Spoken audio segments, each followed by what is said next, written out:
Many claim that the Sabbath law, the command to rest on the seventh day, still applies to all people today.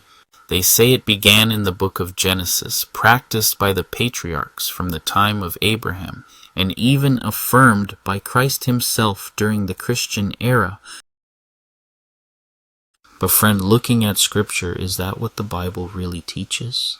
Or are these just traditions being passed on long after God had already replaced the old law through our Lord Jesus Christ?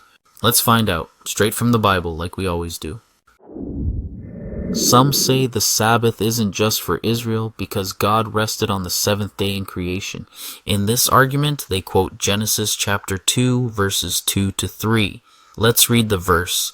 And on the seventh day God ended his work which he had done, and he rested. Then God blessed the seventh day and sanctified it. But notice, nowhere stated in the verse we read did God command man to rest. The verse simply says God rested.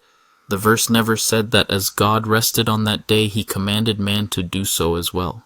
The truth is, God's command to keep the Sabbath came much later. And to whom did God command the practice of Sabbath? We read in Exodus 31 verse 16 to 17, and it says, "The people of Israel must keep the Sabbath day by observing it from generation to generation. This is a covenant obligation for all time. It is a permanent sign of my covenant with the people of Israel.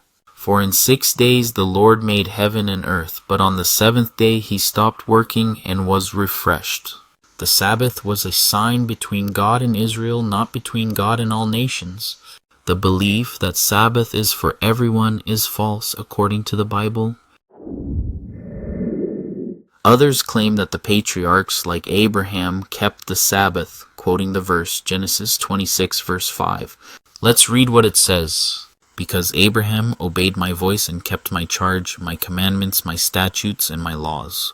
They say according to the verse that this means Abraham obeyed the 10 Commandments, including the Sabbath. But that's not what the Bible shows. The truth is, 10 Commandments didn't exist in Abraham's time. Those commandments mentioned refer to God's personal instructions to Abraham, like leaving his homeland, as stated in Genesis 12, verse 1, and the offering of Isaac, as read in Genesis 22, verse 2. If Abraham observed the Sabbath, the Bible would have said so clearly, but it never did. There's no clear statement in Scripture that the patriarch era practiced the observance of Sabbath. It is not a biblical fact, but only an assumption. Another popular claim is that Jesus affirmed the Sabbath for the New Testament period, as they quote Matthew 5, verse 17 to 18, which says, "I do not think that I came to destroy the law or the prophets. I did not come to destroy, but to fulfill." Notice that Christ came to fulfill the law. And when something is fulfilled, it's completed. And by his death, he abolished the old covenant, including its Sabbath command, as Ephesians 2 verse 15 clarifies. By abolishing in his flesh the law with its commandments and regulations. And as for Matthew 24 verse 20 and Luke 23 verse 56, those were still in effect before Christ died. Therefore, the old covenant was still in effect at that time, before the death of Christ in the cross, which is the fulfillment of the law and the abolition of the old covenant, including the Sabbath observance. Indeed, Jesus respected the Sabbath while he lived under the law, but he never commanded it for the Christian era. Some insist that Colossians 2 verse 16 only refers to ceremonial Sabbaths and not the weekly Sabbath. Let's read carefully in Colossians 2 verse 14 to 16. "Having wiped out the handwriting of requirements that was against us, so let no one judge you in food or in drink or regarding a festival or a new moon or Sabbaths." Paul wasn't talking about just festival Sabbaths. He said Sabbaths, plural, which includes all kinds, both ceremonial and weekly.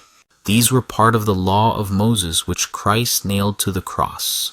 That's why Paul said, "Let no one judge you." So according to the Apostle Paul, Sabbath observance is no longer binding under Christ's new covenant. Others say Jesus didn't break God's Sabbath, but only the traditions of the Pharisees. Let's see what really happened. In Matthew 12, verse 1 to 8, we read an excerpt of the verses and says, Jesus' disciples plucked grain on the Sabbath, and the Pharisees accused them. But Jesus said, "The Son of Man is Lord even of the Sabbath." This verse clearly shows that Jesus had authority over the Sabbath, meaning Jesus could redefine or even end it. In addition, in John 5 verse 8 to 9, the verse shows Jesus healed a man on the Sabbath. The Jews accused him again, but Christ revealed the true spirit of Sabbath, that is, doing the work of God, bringing healing and salvation. Our Lord Jesus Christ was showing that the true rest the Sabbath referring to was himself. So if the Sabbath observance commanded to the Israelites was abolished, what replaced the old Sabbath as Christ came and died for his church? In the book of Colossians 2 verse 17 it says, "These are a shadow of the things that were to come. The reality, however, is found in Christ." The Sabbath was just a shadow, a symbol of the true rest found in Christ. Through Christ's sacrifice, he established a new covenant and a new way to worship God. In Acts 20 verse 7 we read, "On the first day of the week we came together to break bread." Christians no longer rest on the seventh day. Instead, they gather in the true church to serve, to pray, and to worship God. That's what the true church of Christ observes today. They do not cling to the shadow of the law, but hold on to the reality, which is Christ and his commandments. The Sabbath was given only to the nation of Israel, and it was fulfilled and ended by Christ. It has been replaced by a new covenant, that is, the worship of God through Christ's body, the true church of Christ. So instead of resting on one day, let's serve God every day and worship him the right way. We have many study videos about the Sabbath. If you want to check these, you can see the links at the video description for a deeper and better understanding of the topic. And if you found the message of this video helpful, don't forget to like, share, and subscribe. And as always, let's seek the truth over tradition.